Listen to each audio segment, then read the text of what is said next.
He was the snuggliest cowpoke in the West.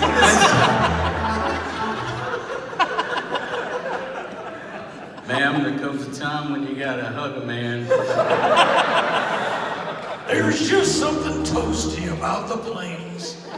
So, but it's Bigfoot related. Oh, okay, yeah, it is. There you go. I'm not a weirdo. You're nothing if not on brand. I am totally on brand. So, the Music Box, I'd like to thank them. Yeah, I just called the box office and got Kyle. He said, "Hi, this is Bobcat Goldthwait. Will you guys show my movie?"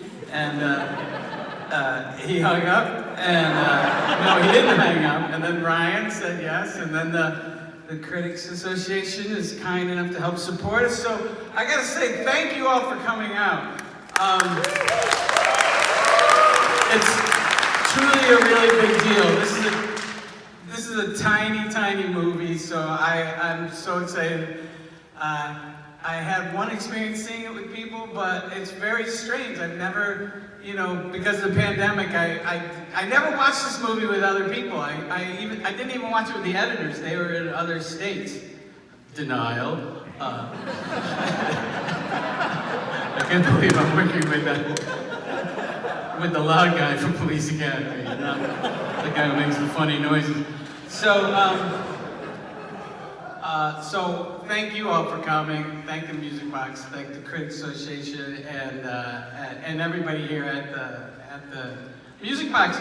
I moved here in January to the Chicago area, and I have to say that my girlfriend's family lives in Naperville, which was a big reason I ended up here. But part of the pro and con list was I thought, oh man, I get to see movies at the Music Box. Aww. So that's part of why I'm here. Where do you live, Mr. Hollywood? I live in sunny, beautiful Southern California. But when push comes to shove, I'm not that much better than you. That's very true. I come to you doing the best impression I can of an equal. See, this movie, I got to edit the stuff out that I didn't think Dana would want the public to hear. This movie, spoiler, it starts with a car accident, but clearly we're okay. Yeah. We'll talk about that after. I'm sure you're tired of hearing me, so now watch me. Yeah. This is really weird. I'm not usually in the movies that I make, so again, sincerely, I'm so happy you're here. Let's Bobcat Goldthwait, he made it. I just did it because I'm handsome.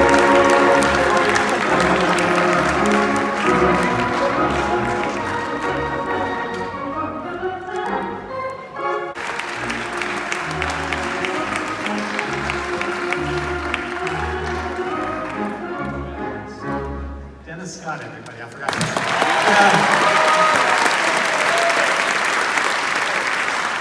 Thank you. Dana Gould.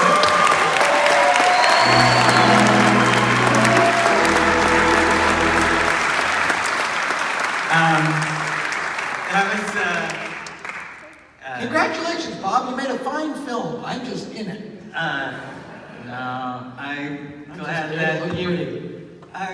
I was very touched by this audience. I'm kind of, just want to, I don't do well. You're having, kind of thing. you're having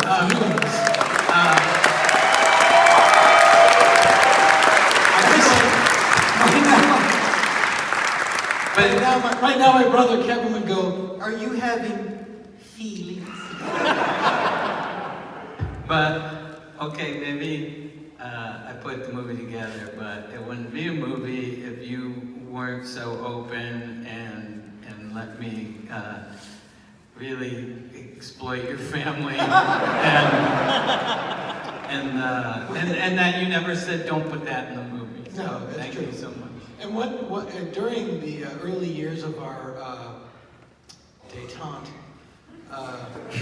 you know, rapprochement, you once introduced me at Largo as, please welcome, the creepily personal Dana Gould. Yeah. But it was very funny, like we were friendly at that point. I was like, yeah, that's pretty appropriate. So, I don't think what the movie, it doesn't address two things, but it doesn't address that I was mean to you not when I just met you. I was mean to you for years. Oh yeah, no, it was a good 12 years. Wow. I didn't think it was that long. Well, 84 to 90. All right. Do you have a question? It was like we met in 84, 83, and we kind of became friends around 96, so I don't know, you do the math, I'm not a genius. But you see how well he takes my apology. Like, even on camera, he's like, and then he just, I don't know. Like, I love you, Dana. Oh, yeah. And what do you say back? It's funny you say that. I love you, Bob. Hey! You finally said it! I really do. And but with me, it's gestures. With me, it's gestures. Yes. And the best story I ever had is of that, because this is Bob's observation, and it's really true. There are two kinds of Irish people. Yeah, Irish Catholic people, there's the repressed Dana Gould, Conan O'Brien, and then there's me and the Pogues. Yes. Exactly. A friend of mine, not Conan, but a very similar person, similar background, similar geographic origin, who talked to us and never told his dad he loved him, and then at one point later in life he went, "Hey Dad, I love you." And his father went, "Hey, no problem." And I was like, yeah, I get that. But we're cut from the same cloth, but it's like, I mean, just look at us. Dana's like, well, what if people look at me? And I'm like, look at me! I'm the dude.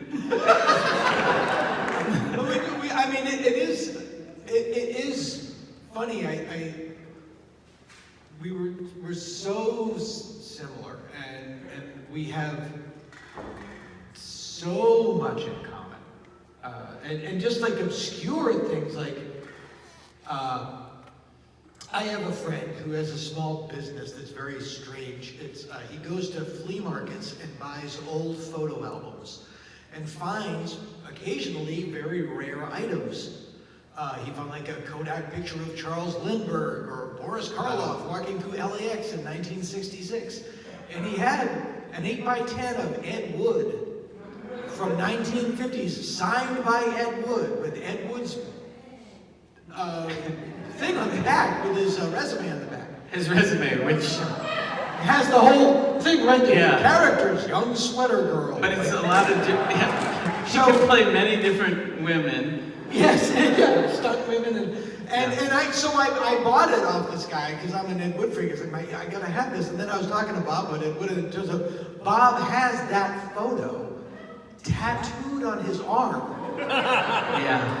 And so I couldn't keep the photo. I felt like I was returning stolen treasure to the French. You have to have this. I can't keep this. It's not natural.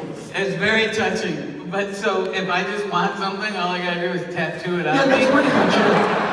All right, we're gonna get a Tesla tattoo after the show. We should let you talk. It's fine. I'm gonna go hang out with Dennis. No, we'd like to let you ask some questions, but this isn't the time or the place.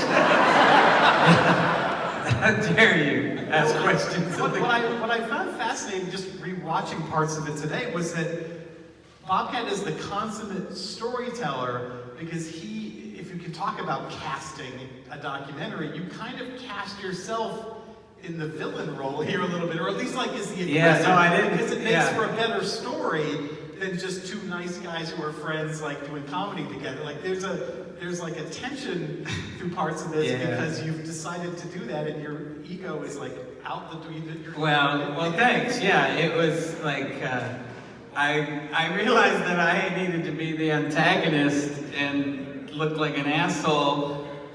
And yeah, the storyteller in me won out on the part of me that didn't want to look bad. But you also see me without a shirt on.